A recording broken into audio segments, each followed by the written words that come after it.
Bienvenidos a Desafío Global. En esta ocasión vamos a platicar con Alfredo Coutinho, director para América Latina de Moody's Analytics.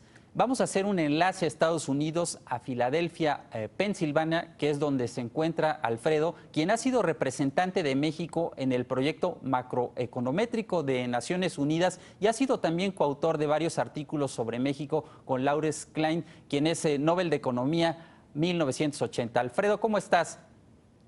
Bien, muy bien, Víctor. Es un placer estar contigo. El placer es nuestro. Quiero empezar preguntándote sobre el proceso de transición en México. Prácticamente quedan 2 meses para que ya se dé políticamente la transición, pero bueno, el gobierno saliente ha definido como prioritaria una transición ordenada y estable en la parte económica, obviamente, hacia la próxima administración. ¿Cómo estás viendo tú desde Estados Unidos la transición económica? Definitivamente creo que así será, Víctor. Hemos visto que el ambiente político se ha calmado y se ha calmado de manera muy importante, no solamente a raíz de la noche misma del 1 de julio, sino en las últimas semanas en que algunos participantes del mercado todavía se presentaban de alguna manera con cierta incertidumbre y nerviosismo. Pero yo creo que los nubarrones en el ambiente político se han disipado prácticamente, de tal manera que los mercados, sobre todo los mercados en Estados Unidos, están viendo que la transición efectivamente va a ser bastante tranquila, va a ser una transición bastante suave. Los equipos, tanto de salida como de entrada, parece ser que se han enroscado de manera muy importante y no se ve que pudiera haber algún elemento que pudiera amenazar la estabilidad durante el periodo de transición. Ahora, déjame preguntarte, ¿cómo digamos, se van a dar las bases para que esta transición pues siga siendo estable y ordenada? Digamos, ¿cuál es el legado de esta administración para el nuevo gobierno? ¿Cuáles son las bases con que arranca el nuevo gobierno? Bueno, en primer lugar, Víctor, hay que recordar que la estabilidad macroeconómica se ha preservado a lo largo de los 6 años de la administración del presidente Felipe Calderón.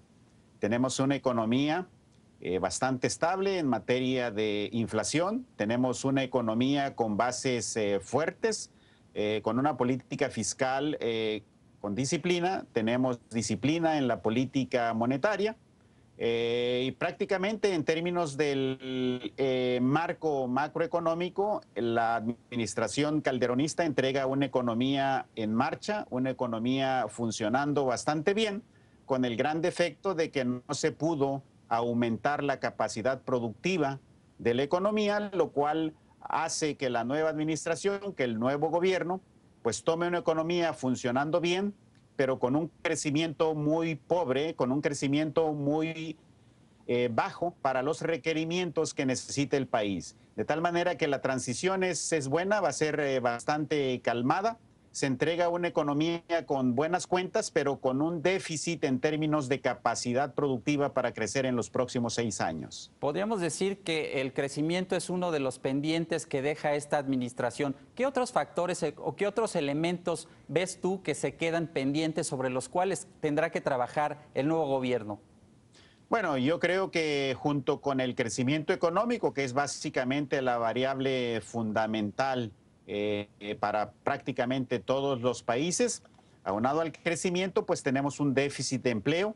El hecho de que la economía no sea capaz de crecer a tasas mayores al 3% de manera sostenida, eso implica que la generación de empleos es también insuficiente y eso ha generado que gran parte de la nueva fuerza laboral que se agrega al mercado pues tenga que buscar cobijo en el mercado informal, de tal manera que tanto el empleo como los márgenes de pobreza siguen siendo un pendiente muy importante.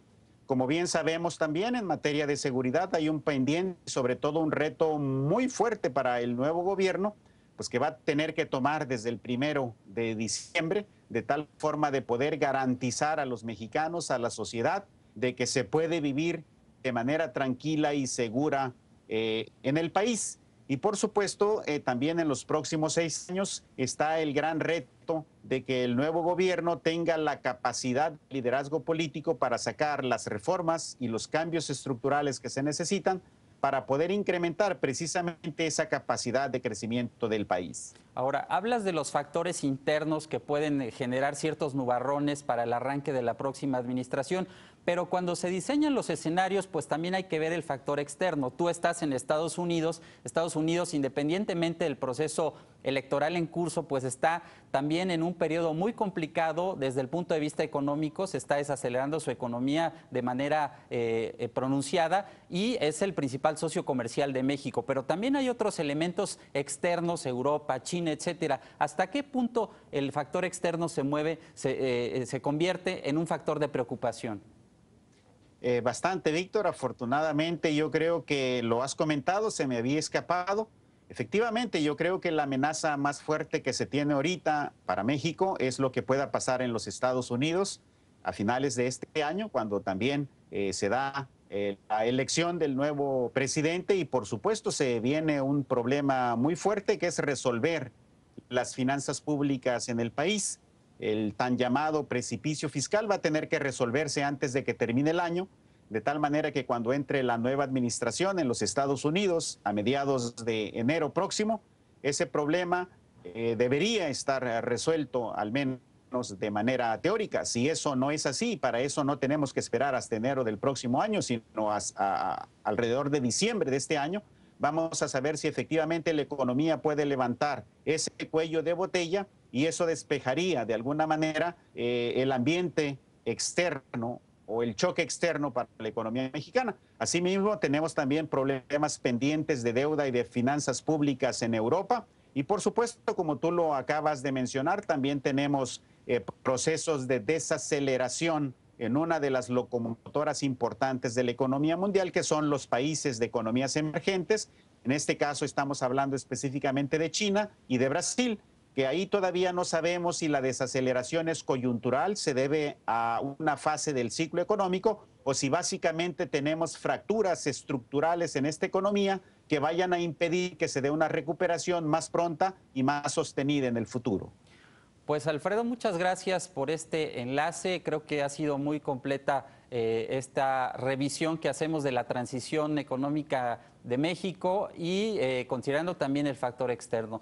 Alfredo Coutinho, director para América Latina de Moody's Analytics, quien se encuentra en Filadelfia, Pensilvania. Alfredo, gracias por este desafío global. Un placer como siempre, Víctor. Gracias.